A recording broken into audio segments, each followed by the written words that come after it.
எனக்கு சுகர் இருக்கு. அதுக்கான ஹோம் ரெமிடீஸ் நெறைய பேர் சொல்றாங்க. இல்ல எனக்கு ஃபேட்டி லிவர் இருக்கு. அதுக்கான ஹோம் ரெமிடீஸ் நெறைய அவைலபிளா இருக்கு அப்படின்னு சொல்றீங்க. ஆனா, எனக்கு சுகரும் இருக்கு, ஃபேட்டி லிவர் ப்ராப்ளம் இருக்கு, கொலஸ்ட்ரால் ப்ராப்ளம் இருக்கு. எல்லாமே கம்பைன்டா இருக்கு. அப்ப நான் எத எடுத்துக்கலாம்? இது எல்லாத்தையும் நான் சேர்த்து எடுத்துக்க முடியாது இல்லையா?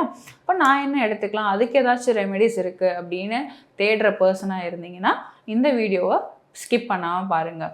சுவாசி ஹெல்த் ஸ்பாட் வியூவர்ஸ் அனைவருக்கும் வணக்கம். இது உங்கள் டாக்டர் சுபாஷினி. இன்றைக்கி நம்ம இந்த வீடியோவில் full and full home remedies பற்றி மட்டும்தான் பார்க்க போகிறோம். என்ன டிஃப்ரென்ஸ் அப்படின்னு பார்த்தீங்கன்னா, இதில் சுகருக்கு மட்டும் பார்க்காம, இல்லை ஃபேட்டி லிவருக்கு மட்டும் பார்க்காம, இல்லைனா கொலஸ்ட்ராலுக்கு மட்டும் பார்க்காம, இதெல்லாம் கம்பைண்டாக இருக்குது எனக்கு அப்படின்ற பர்சன்ஸ்க்கு ஒரு ரெமிடி மாதிரி கொடுக்கலாம் அப்படின்னு யோசிச்சு இந்த வீடியோ நம்ம இன்றைக்கி பண்ணியிருக்கோம். ஃபஸ்ட்டு அப்படின்னு பார்த்தீங்கன்னா, சுகர் இருக்குது அப்படின்னாவே எல்லாருக்கும் தெரிஞ்ச விஷயம், ஏதாச்சும் one or the other disease connect ஆகி தான் இருக்கும். அப்படி இருக்கப்போ நம்ம சுகருக்கு மட்டும் சொல்லி சுகர் மட்டும் கம்மியாயிடுச்சுன்னா இதெல்லாம் சரியாகும்னு கேட்டிங்கன்னா, ஒரு சிலருக்கு சரியாகும். ஒரு சிலருக்கு கொலஸ்ட்ரால் வந்ததுனால சுகர் வந்திருக்கலாம், இல்லை ஃபேட்டி லிவர் வந்ததுனால சுகர் வந்திருக்கலாம். அப்படி இருக்க பர்சன்ஸ்க்கு கொஞ்சம் டிஃப்ரென்ஸ் இருக்கும், வேரியன்ஸ் இருக்கும். அப்போது இது கம்பைண்டாக இருக்கவங்களுக்கு நம்ம கம்பைண்டாகவே ஒரு ரெசிபி இல்லை ஹோம் ரெமெடி சொல்லிட்டோம் அப்படின்னா, அவங்க இதை எடுத்து ஹெல்ப்ஃபுல்லாக இருக்கும் அப்படின்ற ஒரு நோக்கத்தில் நம்ம இன்றைக்கி இந்த ரெமெடிஸ் எல்லாம் நான் உங்களுக்கு கோட் பண்ணியிருக்கேன். ஃபஸ்ட்டு அப்படின்னா அந்த இன்சுலின் ரெசிஸ்டன்ஸ்க்கான ரெமெடிக்கு போயிடலாம். இன்சுலினே என் பாடியில் வேலை செய்ய மாட்டேங்குது, இல்லை என்னோடய பாடியில் இன்சுலின் செல்ஸே ரொம்ப கம்மியாக தான் இருக்குது, பீட்டா பேங்க்ரியாட்டிக் செல்ஸே ரொம்ப ரெடியூஸாக இருக்குது அப்படின்னு சொல்கிறாங்க. நான் அதுக்கு என்ன பண்ணலாம்? இல்லை இதுக்கு ஏதாச்சும் நான் டேப்லெட்ஸ் எடுத்துகிட்ருக்கேன், அது கூடவே நான் வேறு ஏதாச்சும் பண்ணும்போது இந்த செல்ஸை நான் ஏதாவது ரிப்பேர் பண்ண முடியுமா அப்படின்ட்டு நிறைய பேர் யோசிப்பீங்க. கண்டிப்பாக இந்த பீட்டா பேங்க்ரியாட்டிக் செல்ஸை நல்லா கிளியர் பண்ணி கொடுக்கக்கூடிய அதோட ஒர்க்கை நம்ம திரும்பவும் ஸ்டார்ட் பண்ண வைக்கிற மாதிரி, இல்லை இன்சுலின் செல்ஸே கம்மியாக தான் இருக்குது, அதை இன்க்ரீஸ் பண்ணுறதுக்குமே இந்த ஜூஸ் உங்களுக்கு ஹெல்ப்ஃபுல்லாக இருக்கும். எல்லாருக்கும் தெரிஞ்ச சிம்பிள் ஜூஸ், ஆனால் இதுக்கு இப்படி ஒரு வேலை இருக்குது அப்படின்றது நிறைய பேருக்கு தெரியாது. அதை நான் உங்களுக்கு இன்றைக்கி கிளியர் அவுட் பண்ணுறேன். என்ன ஜூஸ் அப்படின்னு பார்த்தீங்கன்னா, பாகற்காய் ஜூஸ். ரொம்ப சிம்பிளாக தோணுது இல்லையா? அந்த சிம்பிள் ஜூஸ் தான் உங்களுக்கு இப்போ நான் சொன்ன எல்லா ஃபங்க்ஷன்ஸுமே பண்ணும். இந்த ஒரு ஜூஸ் நீங்கள் எடுக்கிறது மூலயமா என்ன ஆகும் அப்படின்னா, உங்களோட இன்சுலின் செல்ஸே இது டோட்டலாக ரிப்பேர் பண்ணி இன்சுலின் செல்ஸை நார்மல் இன்சுலின் ப்ரொடியூஸ் பண்ணுற அளவுக்கு ரெடி பண்ணி கொடுக்கக்கூடிய எஃபெக்ட் தான் இந்த சிம்பிளான பாகற்காய் ஜூஸ்க்கு இருக்குது. இப்போ என்ன பண்ணணும் அப்படின்னா, ஒரு சின்ன சைஸ் பாகற்காய் எடுத்துக்கோங்க. இருக்கிற விதையை ரிமூவ் பண்ணிவிட்டு நல்லா மிக்சியில் அடிக்காமல் முடிஞ்ச அளவுக்கு இடிச்சிட்டு கொதிக்க வச்சுட்டு எடுத்துக்கலாம். அப்படி இல்லை எனக்கு வேறு ஆப்ஷன் இல்லை அப்படின்னா, நல்ல ஜூஸ் மாதிரி பண்ணிவிட்டு காலையில் வெறும் வயிற்றில் இந்த ஜூஸை நீங்கள் எடுத்துகிட்டு வரலாம். 30 நாள் கரெக்டாக 1 மாதம் நீங்கள் இந்த ஜூஸை எடுக்கிறீங்க அப்படின்னா, உங்களோட சுகர் லெவல்ஸ் நல்ல நார்மல் ரேஞ்சுக்கு வந்துடும். நார்மல் ரேஞ்சுக்கு வந்ததுக்கப்புறம் டெய்லியும் எடுக்கணும்னு அவசியம் கிடையாது. ஒரு விட்டு ஒரு நாள் எடுங்க. நான் ஆல்டர்னேட்டிவ் டேஸ் எடுக்க செல்ஸ் ரிப்பேர் ஆகிடுச்சு, நார்மல் செல்ஸுமே ப்ரொடியூஸ் பண்ணது இன்சுலின் அப்படின்னு தெரிஞ்சதுக்கப்புறமா நம்ம இதையுமே ஸ்டாப் பண்ணிடலாம். இப்போது இன்சுலின் சென்சிட்டிவிட்டி இருக்குது, செல்ஸ் ரிப்பேர் ஆனவங்களுக்கு நம்ம சொல்லிட்டோம்.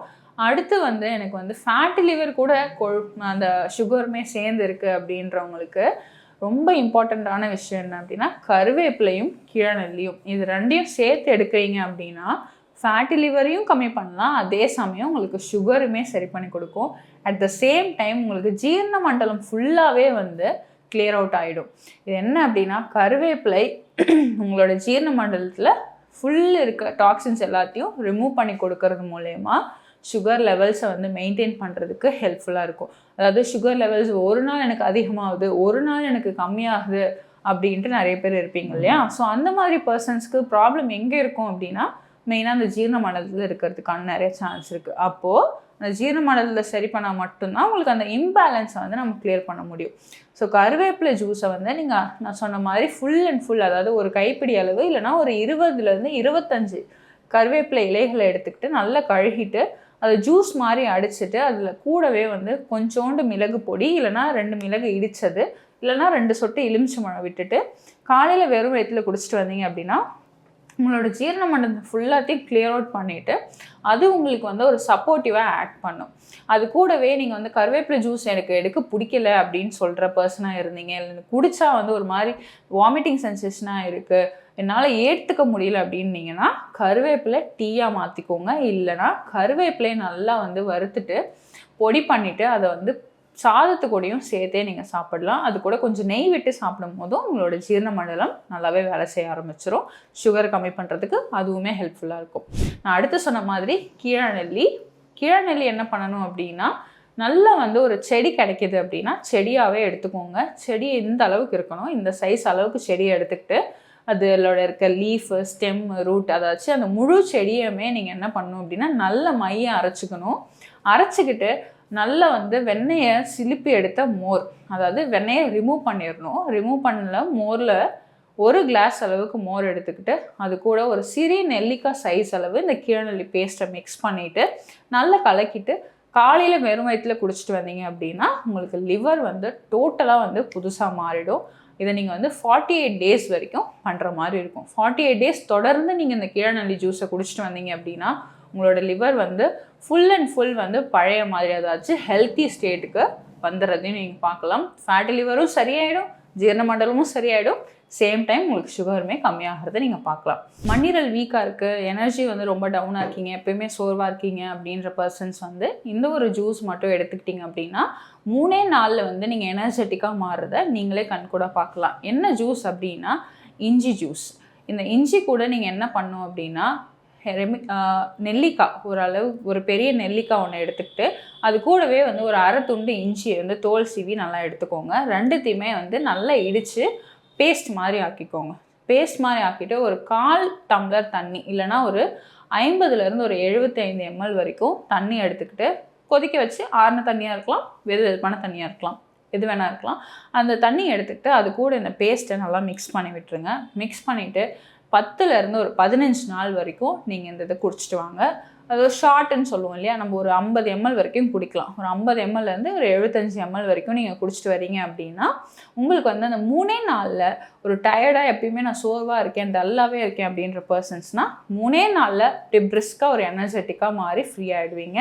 ஒரு 10லேருந்து 15 நாளுக்குள்ளே உங்கள் மண்ணீரோட ஃபங்க்ஷன்ஸுமே நல்லா டெவலப் ஆகிறதையும் நீங்கள் வந்து உள்ளே வந்து ஃபீல் பண்ண ஆரம்பிச்சிடலாம். அடுத்து கொலஸ்ட்ரால் இருக்குங்க, எனக்கு கொலஸ்ட்ரால் கூட சுகர் இருக்குது, எனக்கு என்ன ரெமெடி இருக்கா அப்படின்னு கேட்டிங்கன்னா கண்டிப்பாக உங்களுக்குமே இருக்குது.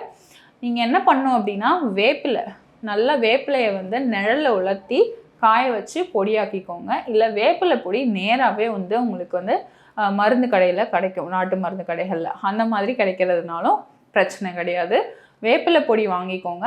நாவல் கொட்டை பொடி அது ரொம்ப இம்பார்ட்டன்ட். நாவல் பழத்தோட பொடி கிடையாது, நாவல் பழத்தோட கொட்டையோட பொடியை வந்து நம்ம எடுத்துக்கணும்.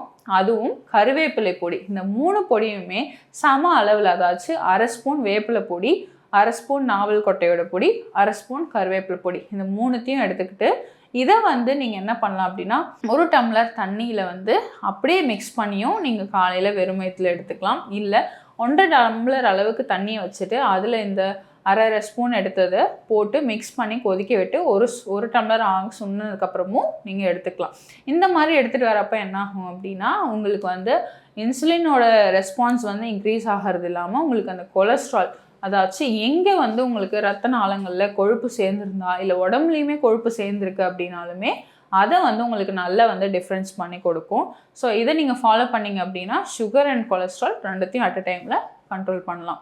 அடுத்து எனக்கு இது எந்த பிரச்சனையும் இல்லை, ஆனால் எனக்கு வந்து திடீர்னு ஸ்ட்ரெஸ் ஆனால் மட்டும் எனக்கு வந்து சுகர் லெவல் ஏறிடுதுங்க, இல்லை திடீர்னு நான் ஒரு பதட்டமாயிடுறேன், திடீர்னு பயம் வந்துடுது, அப்போ மட்டும் எனக்கு சுகர் ஏறுது அப்படின்னு ஃபீல் பண்ணுறீங்க அப்படின்னா அப்போது இதை மட்டும் நீங்கள் ஃபாலோ பண்ணீங்க அப்படின்னா போதும். ஒன்றும் இல்லை, ஒரு 5 துளசி எடுத்துக்கோங்க, ஒரு 2 மிளகு, இந்த 2 மிளகு வந்து நல்லா இடித்து வச்சுக்கோங்க.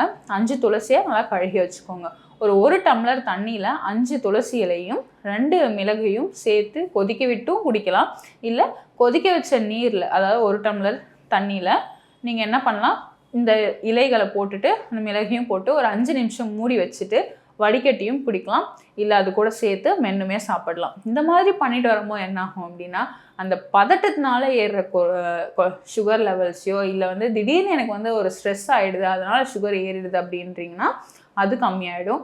ஆனால் பித்த உடம்பா இருக்கீங்க, எனக்கு நார்மலாக உடம்பே வந்து சூடாக தான் இருக்கும் அப்படின்ற பர்சன்ஸ் இதை கொஞ்சம் அவாய்ட் பண்ணுறது நல்லது. ஏன்னா இது இன்னுமே வந்து உங்களோட உடம்புல உஷ்ணத்தன்மையை ஏற்படுத்தி கொடுக்கும்.